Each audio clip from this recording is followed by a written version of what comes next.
रिश्तेदार की शादी में आया हुआ था, लेकिन मैं यहाँ किसी को नहीं जानता था।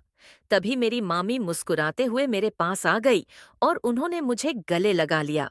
उन्हें देखकर मैं बहुत खुश हो गया था, क्योंकि यहाँ मेरी जान पहचान वाला कोई नहीं था। मामी का बचपन मेरे गांव में ही बीता था, क्योंकि वह अपने एक रिश्तेदार के यहाँ पढ़ाई करती थी। इस तरह मामी का मुझसे लिपटना मुझे बेहद सुकून दे रहा था। पता नहीं क्यों उनकी यह छुअन मुझे अपनी ओर खींचती जा रही थी। दिल कर रहा था कि मामी मुझसे ऐसे ही लिपटी रहे। उनकी छुअन से एक अलग ही तरह का आनंद मिल रहा था, जैसा मैंने पहली बार महसूस किया था। मैं बिल्कुल मदहोश सा हो गया था। फिर मामी मुझे अपने घर ले गई। रात के 11 बज चुके थे। मामी ने कहा, चलो अब सो जाते हैं। बाहर ठंड की रात गहरी हो रही थी और अंदर का माहौल धीरे धीरे गर्म होता जा रहा था। हम दोनों बातें करने लगे। बात करते करते मामी मेरे बिल्कुल करीब आ गई। फिर मामी ने अपना हाथ मेरे दोस्तों, आगे की कहानी बड़ी ही मजेदार होने वाली है, तो वीडियो को पूरा देखना। मेरा नाम रोहन है। मैं उत्तर प्रदेश के एक छोटे से गांव का रहने वाला हूँ और मेरी उम्र 22 साल है। यह कहानी मेरी जिंदगी की एक सच्ची घटना है। मैं अपने रिश्तेदार की शादी में उनके गांव गया हुआ था। वैसे तो मैं शादी में नहीं जाना चाहता था, मगर मम्मी पापा ने मुझे जबरदस्ती भेज दिया। उसी गांव में मेरी एक दूर के रिश्ते की मामी का घर भी था। उनका नाम निकिता है और उनकी शादी को करीब 4 साल हो गए थे, लेकिन अभी तक उनकी कोई औलाद नहीं थी। मामी भी उसी शादी में आई थी। मैंने उन्हें दूर से देख लिया था, लेकिन मामी ने मुझे नहीं देखा। उनका बचपन भी हमारे गांव में ही बीता था, क्योंकि वह हमारे गांव के स्कूल में ही 12वीं तक पढ़ी थी। मुझे वह बचपन से ही बहुत अच्छी लगती थी, क्योंकि वह मेरा बहुत ध्यान रखती थी। मैं मामी को करीब 4 साल बाद देख रहा था। अपनी शादी के कुछ दिन पहले वह हमारे गांव में आई थी, लेकिन इस बार तो मैं मामी को देखता ही रह गया। वह किसी हीरोइन से कम नहीं लग रही थी। मैं उनकी खूबसूरती को शब्दों में बयान नहीं कर सकता। सच कहूं तो मुझे मामा से भी जलन होने लगी थी। उस दिन मैंने पहली बार औरतों के लिए आकर्षण महसूस किया था। मैं थोड़ा गुमसुम टाइप का हूँ और जल्दी किसी से खुलकर मिलता नहीं हूँ। लड़कियों से तो बिल्कुल भी नहीं।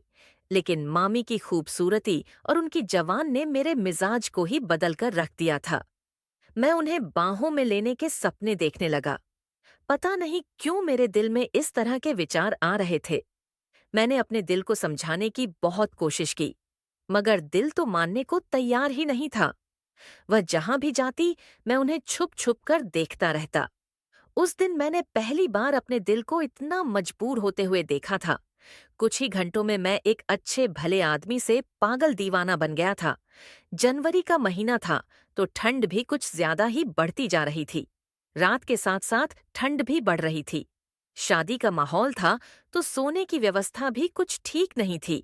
मैं इसी सोच में लगा था कि अब ऐसी सर्दी में रात कैसे कटेगी। लेकिन भगवान ने मेरी प्रार्थना सुन ली और मेरी समस्या का समाधान कर दिया।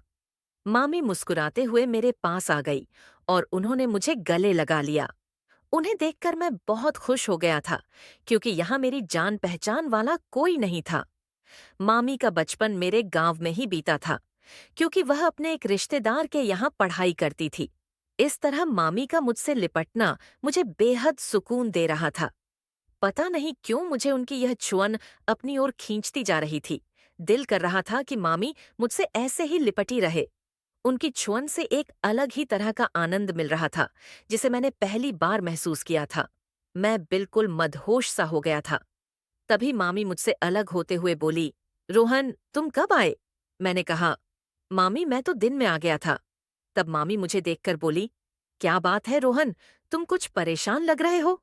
फिर मैंने मामी को अपनी रात बिताने की समस्या बताई, तो वह बोली, इसमें परेशान होने की क्या बात है?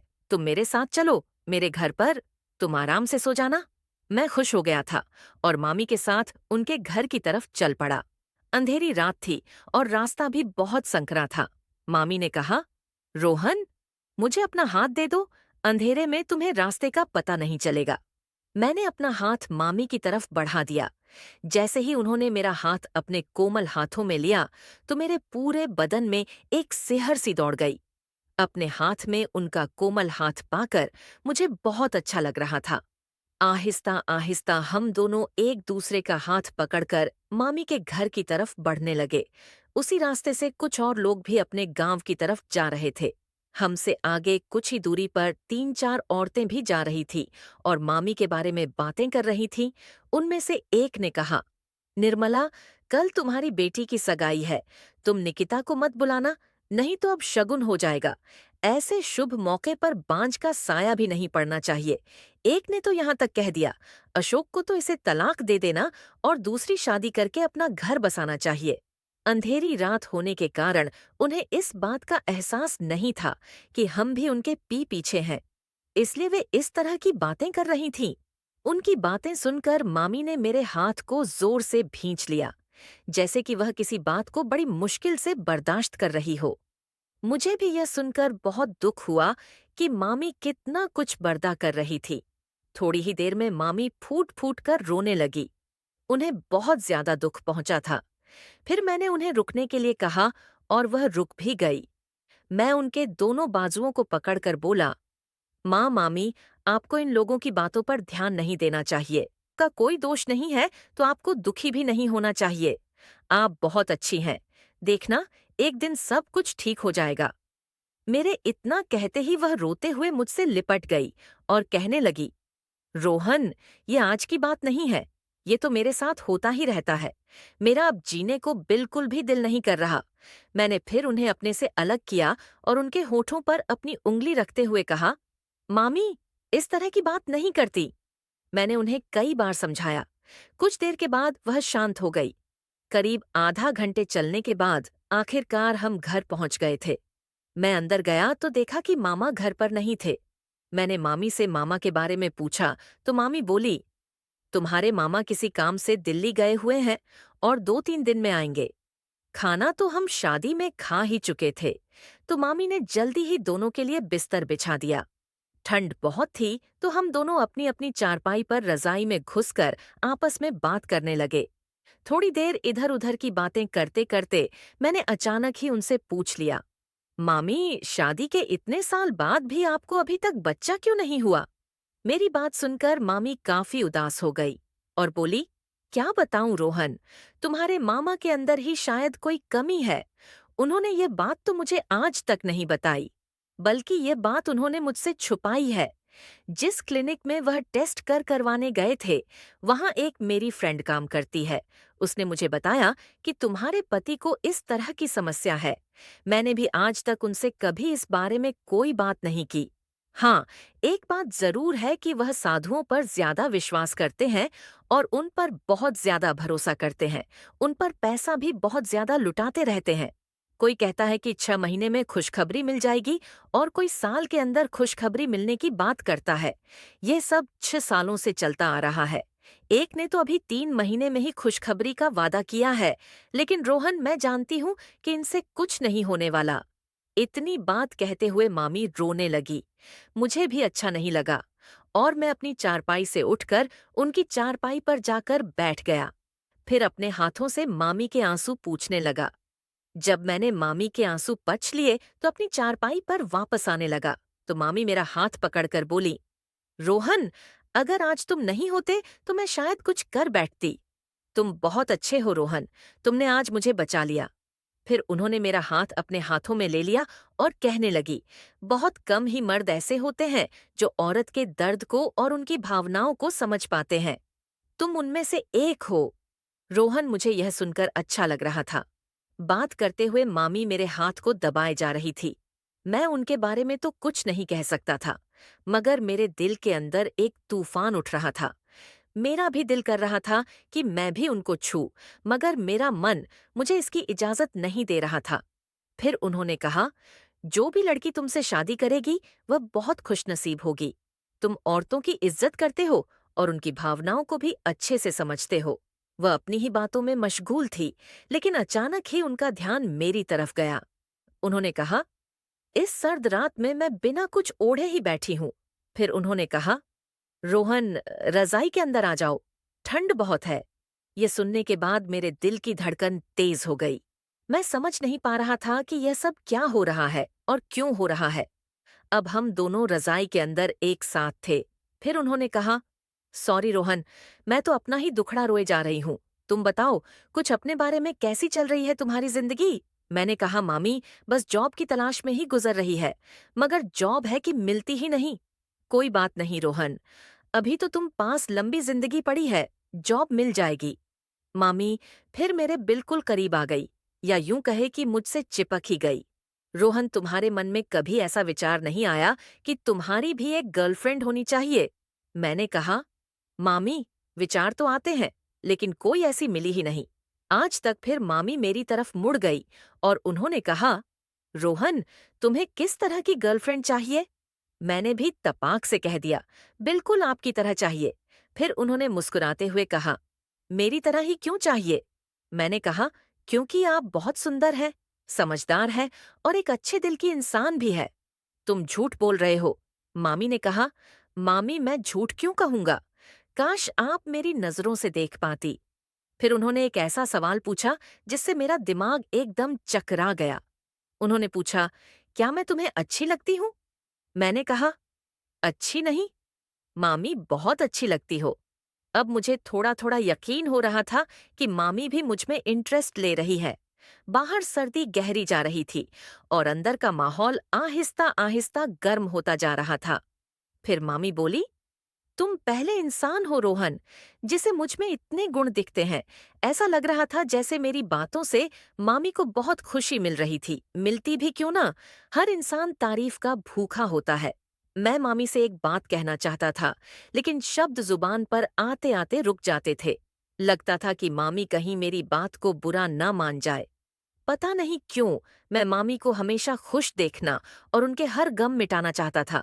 फिर मैंने हिम्मत करके मामी से बोल ही दिया, मामी, मैं एक बात कहना चाहता हूँ, आप बुरा तो नहीं मानोगी? मामी बोली, रोहन, तुम कुछ भी कह सकते हो, मैं तुम्हारी किसी भी बात का बुरा नहीं मानूंगी। मामी, मैं आपको औलाद का सुख देना चाहता हूँ। ये बात सुनते ही मामी एकदम खामोश हो गई और मुझे भी कुछ घबराहट हुई। कुछ देर बाद खामोशी को तोड़ते हुए मैंने कहा, मामी, मुझे माफ कर दो, शायद मैंने गलत कह दिया है। मामी बोली, नहीं रोहन, तुम कुछ भी गलत नहीं कह रहे हो। तुमने तो अपना समझकर ही मुझसे यह बात कही है। मैं तो यह सोच रही हूँ कि यह गलत नहीं होगा, क्या? फिर मैंने कहा, अगर बहुत कुछ ठीक करने के लिए से यह गलत नहीं होगा। फिर मामी बोली, रोहन, मैं तुम्हारी बात से सहमत हूँ, लेकिन मुझे सोचने के लिए कुछ वक्त चाहिए। मैंने कहा, ठीक है मामी, आप सोच लेना। फिर हम दोनों सो गए थे, क्योंकि अगले दिन मुझे बारात के साथ जाना था। अगले दिन मैं सुबह जल्दी उठ गया, क्योंकि 8 बजे मुझे बारात के साथ जाना था। जब मैं वहां से जाने लगा, तो मामी ने कहा, शाम को भी यही आना रोहन, मैं तुम्हारा इंतजार करूंगी। फिर मैं बारात के साथ चला गया। मामी उस दिन शादी में नहीं आई थी। रात के 10 बजे मैंने खाना खाकर मामी के घर की तरफ चल पड़ा। मामी मेरा ही इंतजार कर रही थी और मुझे देखकर मुस्कुराते हुए बोली, रोहन, आज मैंने पूरा दिन तुम्हें बहुत ज्यादा मिस किया। मुझे भी आपकी बहुत याद आ रही थी। मामी? फिर मामी ने कॉफी बनाई और कॉफी पीकर हम दोनों बेड पर बैठ गए। फिर मामी बोली, रोहन, मैं तुम्हारी कल वाली बात से सहमत हूँ। मैंने कहा, मामी, देखना आपकी आने वाली जिंदगी में भी खुशियां ही खुशियां होंगी। मामी बोली, रोहन, तुम्हारा यह एहसान मैं मरते दम तक नहीं भूलूंगी और आखिरी सांस तक तुम मेरे दिल में एक देवता की तरह बसे रहोगे। फिर आहिस्ता आहिस्ता हम दोनों एक दूसरे की बाहों में समाते चले गए और दो जिस्म एक जान हो गए। अगले दिन मामी बहुत ज्यादा खुश लग रही थी। मैं भी उन्हें देखकर खुश था। फिर मामी ने मुझसे कहा, रोहन, तुमने मेरी हर तमन्ना पूरी कर दी है। इसके लिए थैंक्स। मैंने कहा, मामी, थैंक्स कहने की कोई जरूरत नहीं है। मैं तो बस आपकी खुशी चाहता हूँ और भगवान से यही दुआ करूंगा कि आप हमेशा खुश रहे। इस तरह मैं मामी के घर पर 2 दिन रहा और मैंने मामी को हर खुशी देने का भरपूर प्रयास किया। जब मैं वहां से वापस आ रहा था, तो मामी की आंखों में आंसू थे। मैंने उन्हें गले लगाया और उनसे दोबारा मिलने का वादा करके वहां से अपने घर रवाना हो गया। करीब 1.5 महीने बाद मुझे उनका फोन आया। वह कह रही थी कि वह मां बनने वाली है। मुझे यह बात सुनकर बहुत खुशी हुई और मैंने भगवान का धन्यवाद किया। दिवाली से कुछ दिन बाद मामी को पुत्र की प्राप्ति हुई। मेरा बहुत मन था कि मैं अपने बेटे को देखने जाऊं, लेकिन मामी मेरे दूर के रिश्ते में थी, तो बिना कारण उनके घर जाना उचित नहीं लगा। उन दिनों स्मार्टफोन भी नहीं हुआ करते थे, जिससे मैं अपने बेटे की तस्वीर भी देख पाता। आखिरकार 2 साल बाद एक रिश्तेदार की शादी में मामी से मुलाकात हो गई। फिर मैंने वहां अपने बेटे को देखा। मेरी आंखें नम हो गईं।